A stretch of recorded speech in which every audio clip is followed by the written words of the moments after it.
Olá, pessoal, sejam bem-vindos mais uma vez ao nosso canal de língua portuguesa para concursos. E agora nós vamos resolver questões da banca IDIB. É uma banca que está, por exemplo, organizando o concurso da Prefeitura de Caxias, Duque de Caxias, aqui no Rio de Janeiro, e também o concurso de outras cidades pelo Brasil. Então, acompanhe comigo esse exercício. Já falo para você acessar também aqui embaixo o link para o nosso grupo no Telegram. Por meio deste link, você terá acesso aos materiais que utilizaremos aqui em nossas aulas. Além disso, já se inscreva no canal e ative as notificações para você ficar sabendo das próximas aulas. Começando comigo, pessoal. Primeira questão. Aqui estamos diante, pessoal, de uma questão muito interessante que fala sobre o processo de aportuguesamento. O que seria, como o próprio comando disse, né? É o processo onde temos palavras estrangeiras que foram inseridas na nossa língua, no nosso vocabulário, só que esta inserção foi feita por meio de uma adaptação linguística, ou seja, nós inserimos palavras estrangeiras na língua portuguesa, porém adaptamos estas palavras para a ortografia vigente aqui no país, na língua, etc. Ok? Então, este é o processo de aportuguesamento. Nós pegamos palavras estrangeiras, e não é só o inglês, tá, gente? Pode ser palavra de qualquer outra nação, e colocamos na nossa língua, porém adaptamos de acordo com as regras que aqui são vigentes. E aí, gente, dentre as alternativas, a palavra que passou por este processo é a palavra currículo, que vem da palavra latina currículo. Você provavelmente já deve ter visto esta outra opção de escrita. E aí, já fica uma dica. Entre as duas, qual a gente deve utilizar? Bem, as duas opções são possíveis, tá? Porém, quando há uma opção aportuguesada, ela tem preferência no uso. As duas palavras são possíveis de serem utilizadas. Por exemplo, currículum é muito utilizado no meio acadêmico, porém, como temos a opção aportuguesada, ou seja, que se adequa ao padrão da língua portuguesa, devemos privilegiar ela. A mesma coisa com outras palavras, como por exemplo shampoo, né, que temos a opção aportuguesada, certo? Continuando, pessoal. Então, a letra A é o nosso gabarito. Número 2 diz o seguinte: a comunicação é um processo que permite a troca de informações entre indivíduos. Ok. Visando o entendimento e a interação, certo? A gente se comunica para trocar informações e precisa que essas informações precisam ser entendidas e gerar uma interação. Ok. Dentro desse contexto, a linguagem pode ser classificada em diferentes formas de expressão, certo? Assinale a alternativa correta sobre a linguagem verbal. O que é a linguagem verbal, gente? Já adianto que ela é baseada em palavras. E estas palavras podem ser transmitidas na modalidade oral ou na modalidade escrita. Nossa, Dani, mas isso é tão óbvio. Caramba! Não é tão óbvio assim não, gente, porque a comunicação nem sempre é feita por meio de palavras.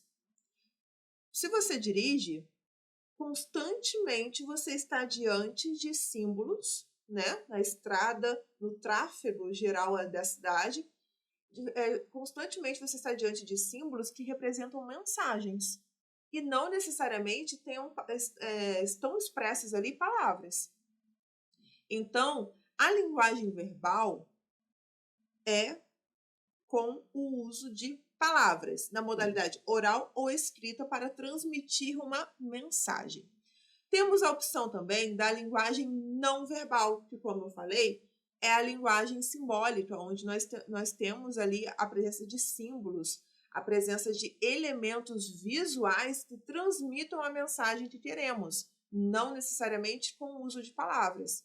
Exemplo, placas de trânsito, algumas charges, tirinhas, alguns memes na internet, né? Que há ali uma mensagem sendo transmitida, mas não tem nenhuma palavra expressa. Você consegue entender o início, o meio e o fim da história. Pensa numa charge, onde só há desenhos presentes. Não há palavras, mesmo assim você consegue entender o que está acontecendo ali, certo? E temos também a linguagem mista, que é aquela que há a presença de texto, escrito, falado, e símbolos, desenhos, imagens, cores, e esta junção transmite a mensagem que desejam, certo? A partir disso, vamos às alternativas e vocês vão ver que vai ficar muito mais fácil de resolver. Letra A. Corresponde à transmissão... Então, sobre a linguagem verbal, tá? Letra A. Corresponde à transmissão de mensagens exclusivamente por meio de gestos e imagens sem a necessidade de palavras. Errado, porque a linguagem verbal precisa das palavras. B. Refere-se ao conjunto de símbolos visuais utilizados para expressar ideias, dispensando o uso de palavras faladas ou escritas.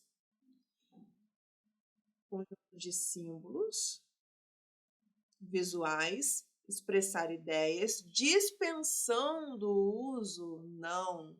A gente precisa das palavras faladas ou escritas, então não pode ser a letra B. C. Consiste na utilização de palavras, seja na modalidade oral ou escrita, sendo caracterizada pela presença do verbo. Observe o seguinte: utilização de palavras, ok. Modalidade oral ou escrita, ok. Presença de verbo, ok. Perfeito. Aí, seguinte, toda expressão verbal utiliza verbos, de fato? Não, tá, gente? Quando você fala, por exemplo, bom dia, a expressão bom dia não é uma expressão que possui verbo, certo? Então, não é porque a linguagem verbal que terá sempre a presença de verbo. A presença de verbo é uma das características da linguagem verbal. Sendo assim, letra C, o nosso gabarito. Mesmo assim, vamos ver a letra D. Abrange qualquer forma de comunicação que não envolva palavras, como sinais e ilustrações. Errado. Então, tanto na letra A, B e D, temos características da linguagem não verbal. Apenas na C, a característica é dada para a linguagem verbal. Número 3 diz o seguinte: no trecho, tem uma grande dificuldade para virar respostas e se desvencilhar da acolhida. O vocábulo C desempenha uma função gramatical específica. Com base nessa análise, assinale a alternativa correta sobre a classificação dessa palavra no contexto apresentado. Então, aqui, a banca quer que a gente analise e descubra a alternativa que representa a função da palavra ser. Qual é a função da palavra ser ali? Na letra A, nós temos o seguinte: a banca fala que o termo ser é um pronome reflexivo, pois indica que o sujeito realiza e recebe a ação expressa pelo verbo desvencilhar. O que a banca está falando aqui? Sobre a voz passiva reflexiva.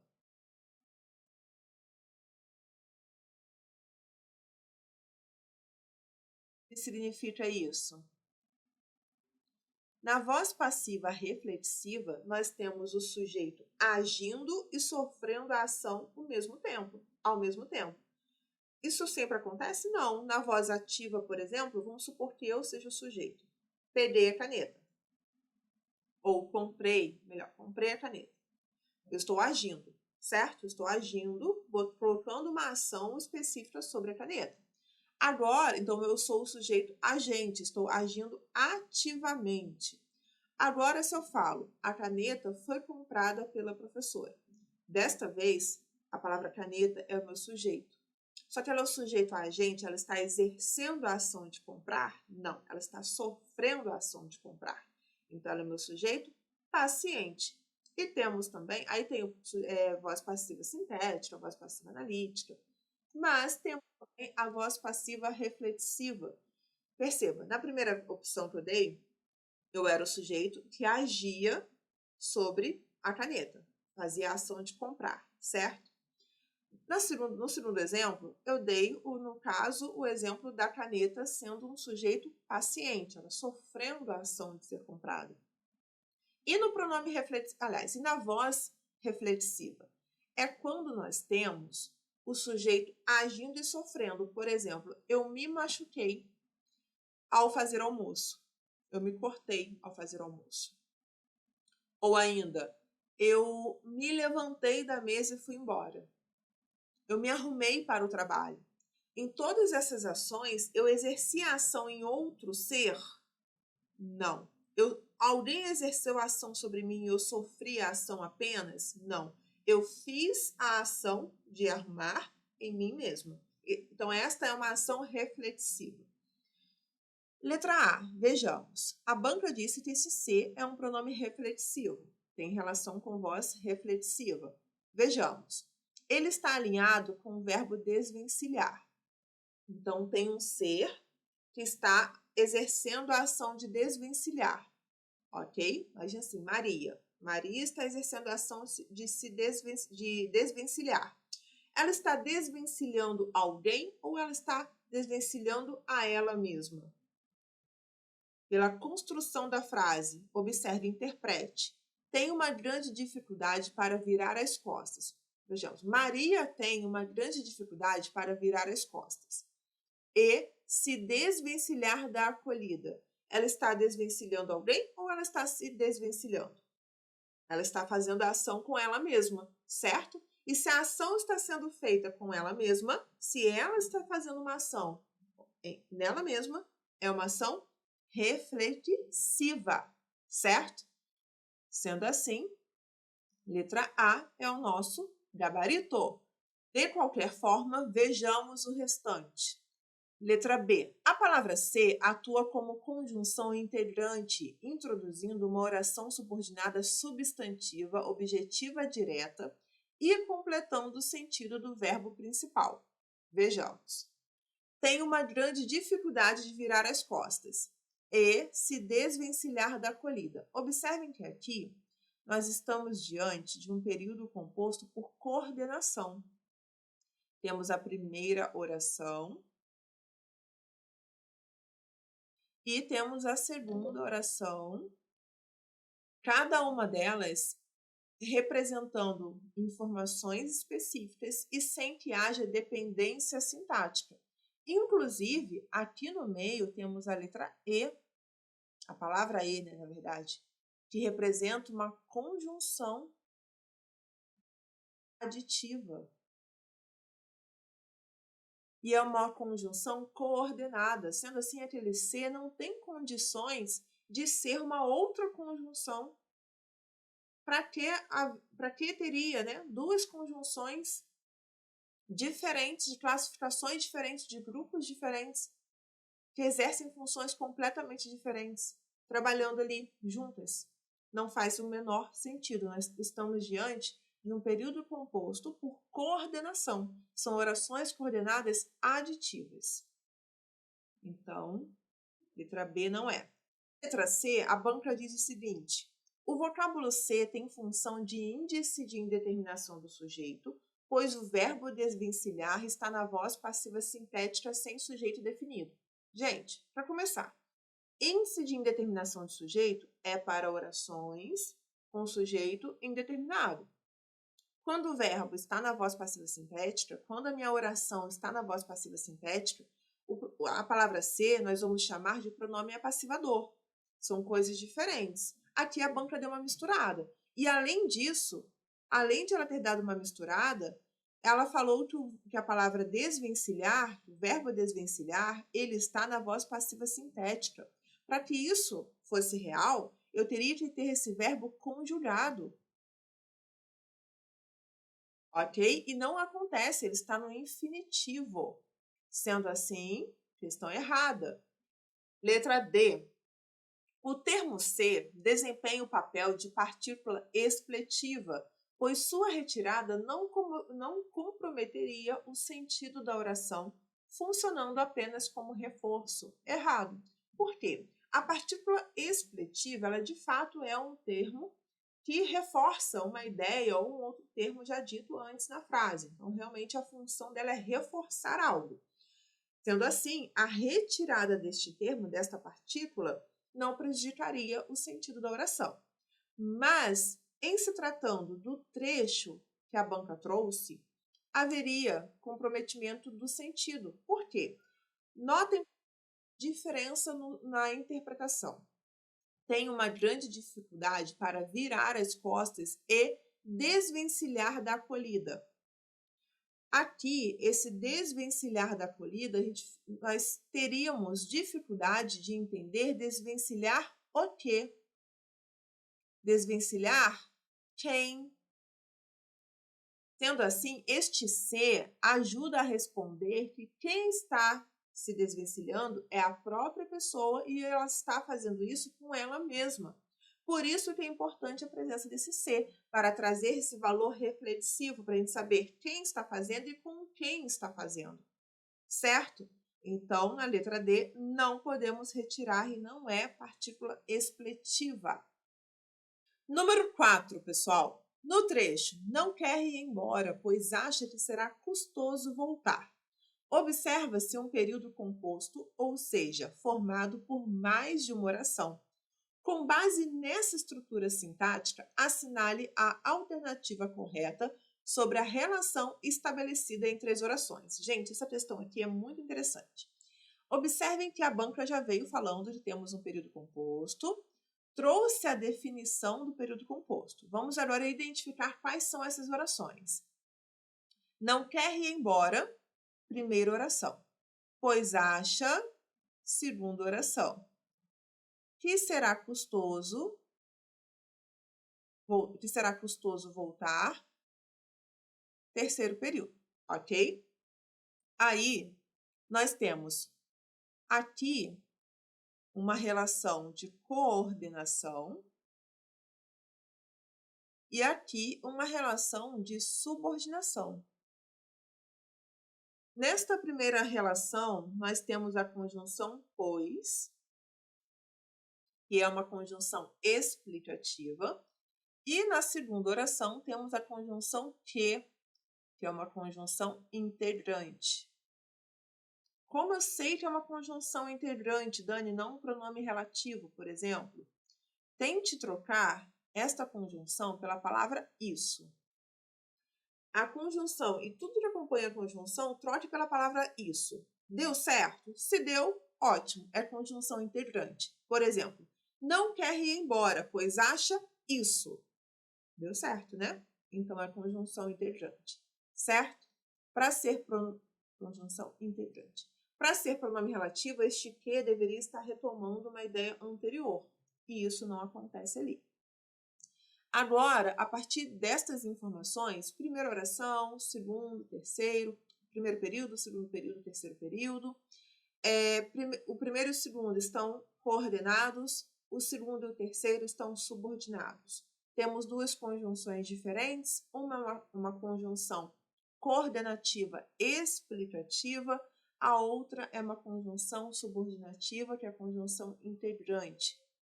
A partir disso, vamos às alternativas. Letra A. O período é composto por subordinação, já que a oração introduzida por pois exerce função de explicação do sentido da oração principal. Gente, temos sim um período formado por subordinação, mas não é todo ele. E do jeito que a banca trouxe aqui, parece que todo o período é formado por coordenação, né? E não é o caso. Aliás, por subordinação, e não é o caso. E além disso, disse que a palavra pois exerce a função de explicação no sentido... Ok, só que tem um problema. A palavra pois é uma conjunção coordenativa. E a banca falou o quê? Que o período é composto por subordinação, já dando a ideia que toda construção é subordinada. E ainda disse que esta subordinação é justificada pela presença da palavra pois, como se a palavra pois fosse uma conjunção subordinativa, e não é. Então, está errado. Letra B. Há coordenação entre as orações. Por quê? Pois acha que será custoso voltar, apresenta uma ideia de conclusão em relação à primeira oração. Vejamos. A primeira parte aqui do enunciado está errada, porque a banca traz a ideia de que todas as orações são coordenadas, é o mesmo erro ali da letra A, e não é isso. Ela deveria especificar em qual parte ela está falando. Segundo, a palavra pois exerce a função de explicação e não de conclusão, sendo assim, informações erradas. Letra C. A última oração do período é subordinada substantiva objetiva direta, pois complementa o sentido do verbo acha, funcionando como seu objeto. Vejamos. Apagar tudo que eu anotei aqui em cima para a gente poder analisar com mais clareza. Aqui a banca disse o seguinte, que a última oração, esta última parte aqui, que ela é uma oração subordinada, substantiva, objetiva, direta.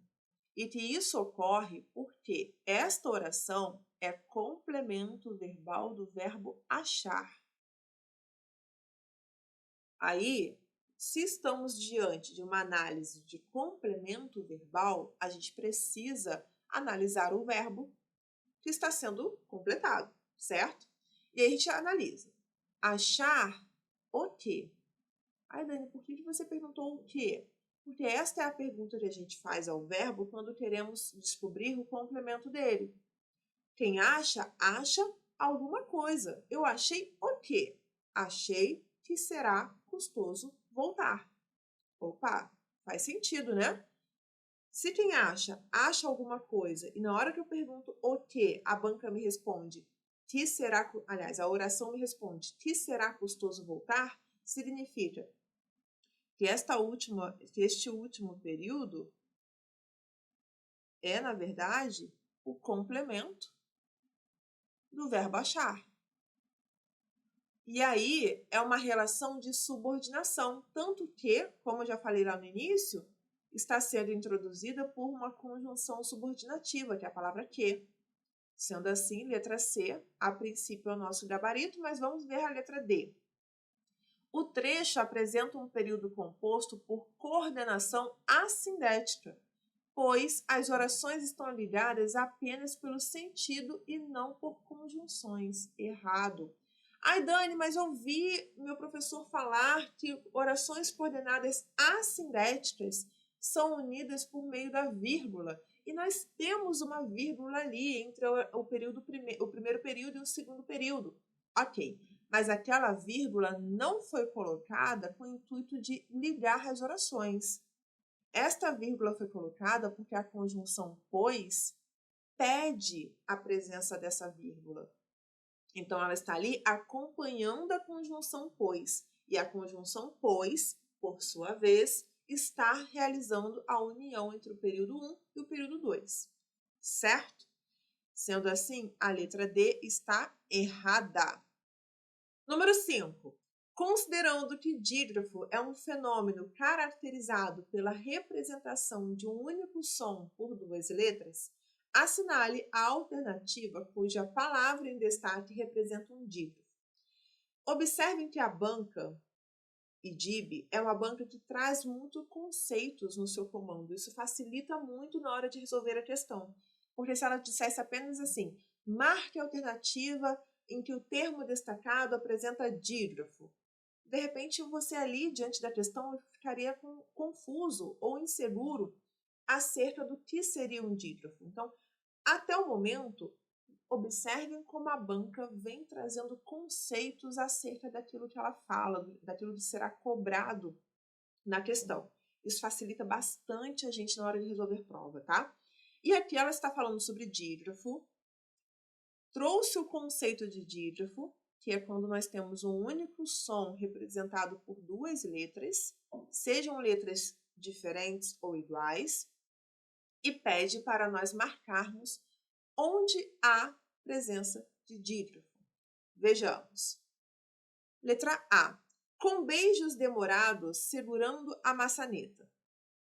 Notem que aqui, nesta palavra segurando, nós temos o dígrafo vocálico formado pelo conjunto AN. O que significa? Que este som aqui, este N de segurando, é um som nasal e não um som consonantal. Ele está ali trazendo o seu som para a letra anterior e produzindo juntos um único som. Ele não tem um som de N, por exemplo. Olha a diferença de falar navio, navio, animado. Nessas duas palavras, o ni tem um som projetado para a letra seguinte. Navio, olha, navio, animado. Vamos pegar a palavra animado, que fica até melhor, que tem o A antes. Reparem que nós não falamos animado, fica até difícil de falar. Não é esta a pronúncia, é animado. O N forma a sílaba com o I seguinte. Por quê? Porque ele joga o som dele para este I. Sendo assim, na palavra animado, nós temos um som consonantal para a letra N. Já em segurando, observem como este N faz sílaba com o A, né, na hora de dividir. E, além disso, ele joga este som dele para a letra A, para a letra anterior, como se tivesse um tio ali, né, em cima do A. E como não temos esse tio em cima do A, o N traz essa nasalidade. Sendo assim, nós temos aqui um dígrafo vocálico. E adorei esta cobrança de dígrafo vocálico. Eu acho muito bacana quando a banca traz esse tipo de assunto, porque é um assunto um tanto desprezado na gramática. Muita gente acha que não cai, que não é relevante estudar fonemas, não é relevante estudar dígrafos, encontros vocálicos, encontros consonantais. E, gente, errar uma questão dessa na prova dói o coração, dói. Porque é um assunto relativamente simples, perto de outros tão complexos da gramática. Então, errar assuntos simples não é hora de fazer isso na hora da prova, né? No momento de prova. Não é nada bom, nada gostoso, nada saudável para a nossa saúde mental. Letra B. Todos nós sabemos que o mineiro gosta de uma boa trova. Palavra mineiro, gente. Temos novamente a letra N, mas observe. Mineiro. O N está projetando o som dele, ó, N. É um som consonantal jogado para a letra E. Não é dígrafo. Então, não é o que teremos. Visitada. Percebam que, na palavra visitada, todas as letras são pronunciadas separadamente. Vi-zi-ta-da. Não há nenhuma chance de haver dígrafo nessa palavra. Tia. Rei-ni-si-a. Observem que, em todas essas letras, há a devida pronúncia. Sendo assim, não há dígrafo. Ou seja, gabarito, letra A. Agora, pessoal, número 6, eu quero que vocês prestem muita atenção nesta questão. No trecho, não quer ir embora porque acha que será custoso voltar.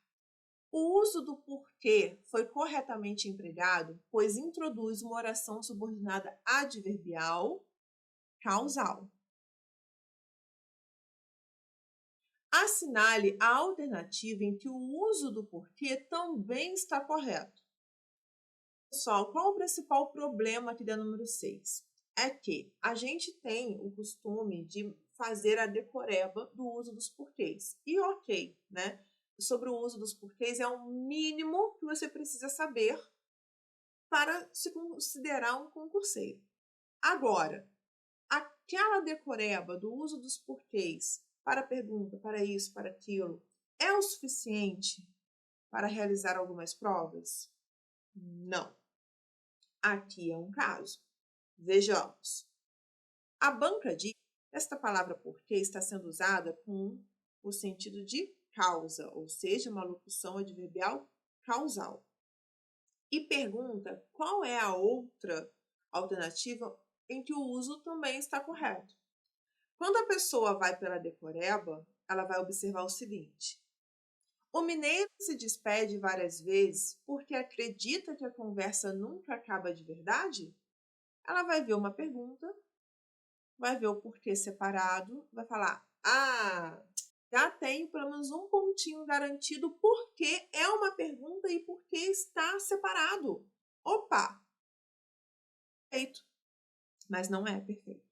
Uma vez que aqui nós estamos diante de uma causa e a conjunção adequada para o uso nesta circunstância, com o valor de causa, é o porquê junto e não o porquê separado. Este porquê ali não está com valor interrogativo, não tem valor de por qual motivo. Notem até que, se nós trocarmos ali por qual motivo, fica sem sentido. O mineiro se despede várias vezes por qual motivo acredita. Não é este o valor empregado ali. Então, o porquê que deveria ter sido usado é o porquê junto, para representar a causa, e não o porquê separado. Sendo assim, a nossa decoreba já não funciona aqui, ok?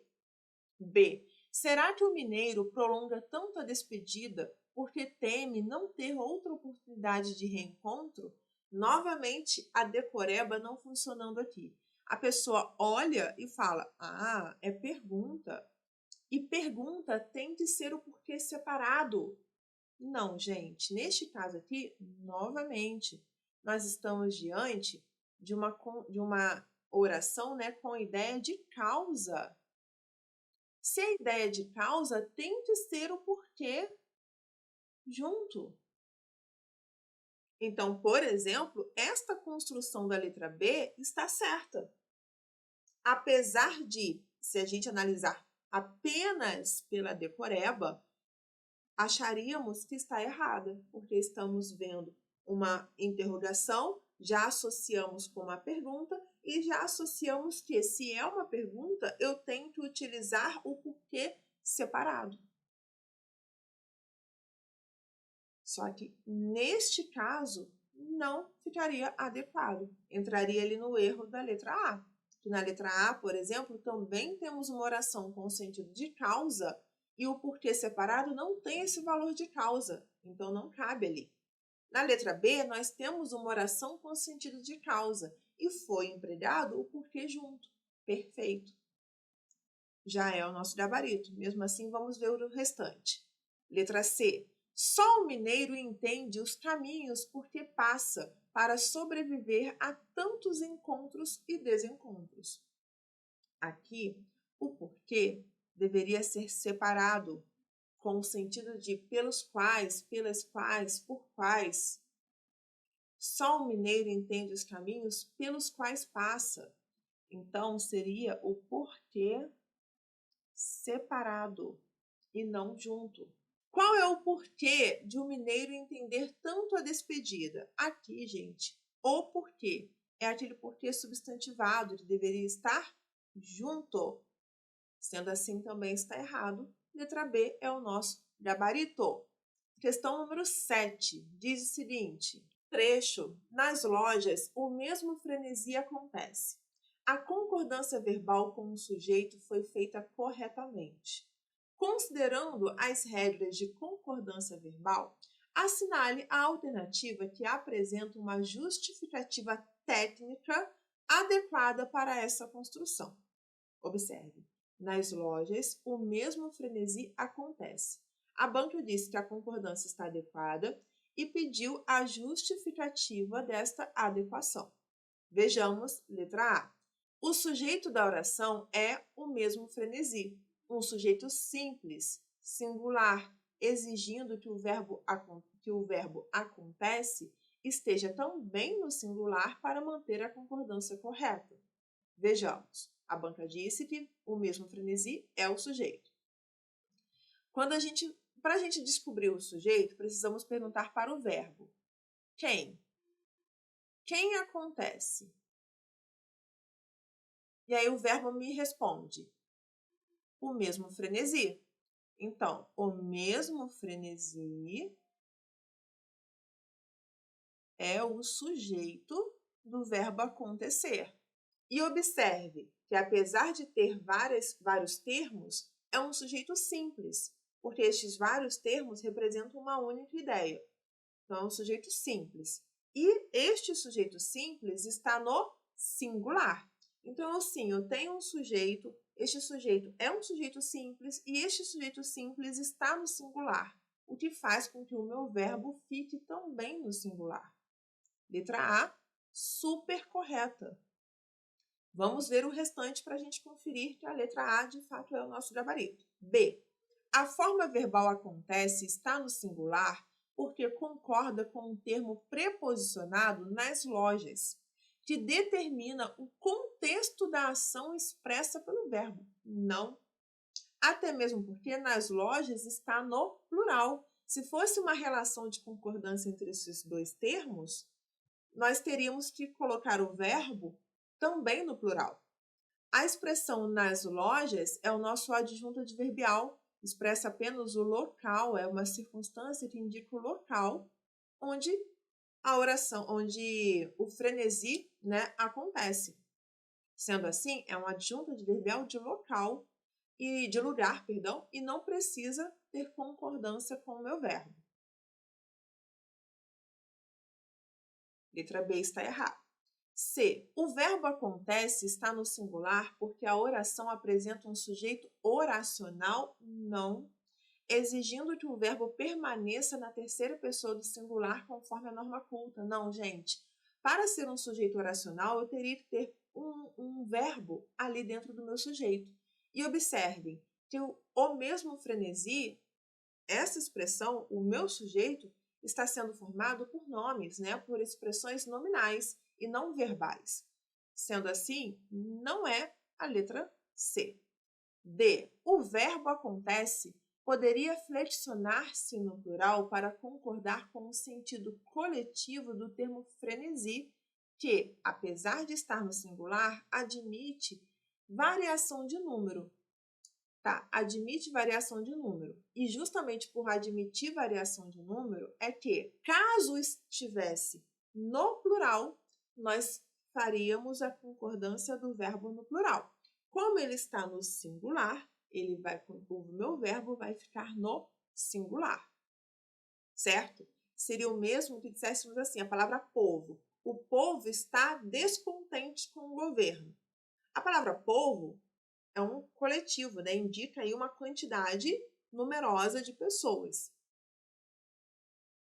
A palavra povo indica uma quantidade numerosa de pessoas, que o meu verbo precisa concordar sempre no plural? Não. Ok? Então, não é o nosso gabarito. Letra A, de fato, está correta, e aí já pode marcar no seu material. Número 8, pessoal. No trecho em Minas, não há como prever quem realmente decidiu levantar voo. As movimentações são sempre ruidosas, peculiares daqueles que acabaram de pousar. A palavra voo não recebe acento ortográfico por quê? Letra A. A palavra voo é um substantivo derivado do verbo voar e, por ser monossilábico tônico, não se enquadra nas regras de acentuação das paroxítonas. Não, gente, vamos lá. O que acontece? Ou não é monossilábica, tá? Tanto que a separação silábica de monossilábico é o quê? Uma sílaba. Certo? E a palavra voo é voo.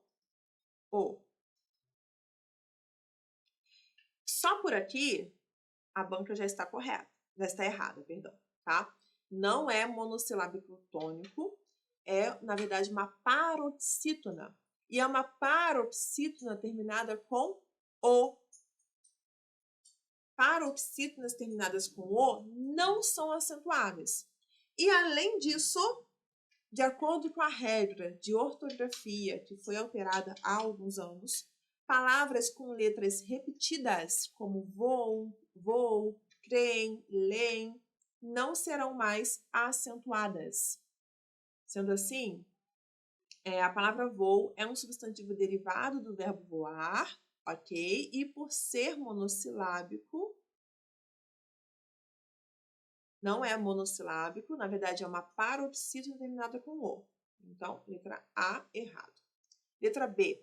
A eliminação do acento em voo decorre de uma regularização fonética, pois o uso do circunflexo era opcional antes da reforma ortográfica e tornou-se proibido após ela. Não, gente.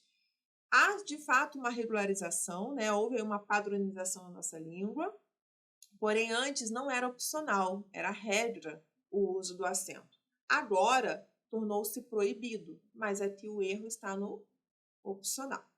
Letra C. A reforma ortográfica extinguiu o uso do circunflexo em todas as palavras derivadas de verbos terminados com ar, como vou, abençoo, perdoo, tornando a grafia sem acento obrigatória. Na letra C, gente, o problema é o seguinte, que a banca disse que foi retirado o acento de todas as palavras que derivam do verbo terminadas com A, com AR, né? E não são de todas as palavras, tá? São daquelas que possuem a repetição aqui, ó. E aí, essa primeira parte da afirmativa, errada.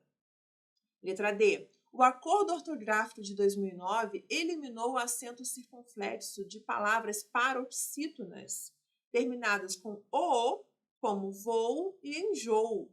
Perfeito. Letra D é o nosso gabarito, certo? Número 9. No trecho Casado com uma mineira, parto da perspectiva de que o nosso casamento nunca se acabará. A perspectiva exige a preposição de. Por quê? Letra A. O termo perspectiva funciona como um substantivo abstrato que mantém relação de posse com a oração seguinte, exigindo a preposição para introduzir seu complemento. Gente, não, né? Parto da perspectiva de algo. A regência do verbo, da palavra exige a preposição, porque quem tem perspectiva tem a perspectiva de alguma coisa, mas não exige uma relação de posse, ok? Errado. B. A regência nominal de perspectiva determina a necessidade da preposição de. Até o momento, sim. Como eu falei para vocês. Quem tem perspectiva, tem a perspectiva de alguma coisa. Isso é regência. Pois a oração de que o nosso casamento nunca se acabará exerce a função de complemento nominal. Perfeito. Porque está completando o sentido de perspectiva. Então, letra B é o nosso gabarito, mas vamos ver o restante. Letra C. A estrutura da frase exige a preposição de, por se tratar de uma oração subordinada adjetiva reduzida, a qual complementa semanticamente o termo antecedente. Gente, oração adjetiva não complementa. Ela pode explicar ou restringir o sentido, mas não complementar. Ok? Então, não é o nosso gabarito. Letra D. O uso da preposição de é opcional. Não, já começou errado. Por quê? A gente já nota na própria regência da palavra que o de é acompanhado, é regido pela palavra perspectiva. Então, aqui já começou errado. Certo? Perfeito. Próxima, número 10 e última questão desta aula. No trecho, a característica me conforta, o pronome me exerce a função sintática de. Letra A. Complemento nominal? Vamos ler. Vamos observar. A característica me conforta. Quem conforta, conforta algo ou alguém. E aí, este algo ou alguém está sendo representado pela palavra me. Só que aí, é um complemento nominal? Não. Por quê? A banca fala que este me é um complemento nominal, pois acompanha o substantivo característica. Não, ele acompanha a palavra conforta. Sendo assim, não é o nosso gabarito. Letra B. É um objeto indireto, pois recebe a ação do verbo confortar de maneira imediata, introduzido por uma preposição oculta no enunciado. Gente, vamos lá. Achei até interessante esta alternativa pelo fato de mencionar que o objeto indireto pode ter preposição oculta. Muitas pessoas ficam só observando aquilo que está vendo, né? Ou seja, fica só analisando, se baseando em cima daquilo que está vendo dentro da frase. Porém, diversas vezes temos termos ocultos. E o objeto indireto, qual é a principal característica dele? Possuir uma preposição, certo? Só que nem sempre esta preposição estará clara, expressa dentro da frase. Principalmente quando o nosso complemento é um pronome oblíquo, porque nem todo pronome oblíquo aceita uma preposição junto a ele. Por exemplo, o pronome lhe mesmo é um desses. Ele exerce a função de um objeto indireto ou complemento nominal, mas ele não aceita uma preposição perto dele. Então, na nossa construção da frase, a preposição não estará ali presente. Significa que ela não exista? Não, significa que ela está oculta. Só que, no caso, qual é o problema? Por que não é o nosso gabarito? Porque a palavra confortar não exige preposição. Quem conforta, conforta alguém. E não a alguém, de alguém, com alguém, para alguém, nada disso. Não exige uma preposição. Então, se não exige uma preposição, não há uma preposição oculta, certo? Letra B, então, não é o nosso gabarito. C, objeto direto, pois representa o ser que sofre diretamente a ação verbal de confortar, sem a necessidade de preposição. Ok, porque se quem conforta, conforta alguém, este ser, este nosso alguém, é o objeto direto, porque está completando o sentido do verbo confortar sem a presença de uma preposição. Perfeito. Letra D. Sujeito paciente, pois indica aquele que recebe a ação expressa pelo verbo, assumindo um papel passivo na estrutura oracional. Não, tá? Ó, a característica me conforta. Observe que não tem como exercer a função passiva porque a oração está na voz ativa. Eu tenho um sujeito, que é a característica, exercendo ativamente a ação de confortar em um outro ser, que é o pronome me. Ok? Sendo assim, a oração está na voz ativa, não tem nada de sujeito paciente ali. Certo, pessoal? Ok? Beleza. Novamente, deixa aqui o seu like, siga o nosso canal e pegue o seu material lá no nosso grupo do Telegram para você não perder nada. Combinado? Até a próxima aula!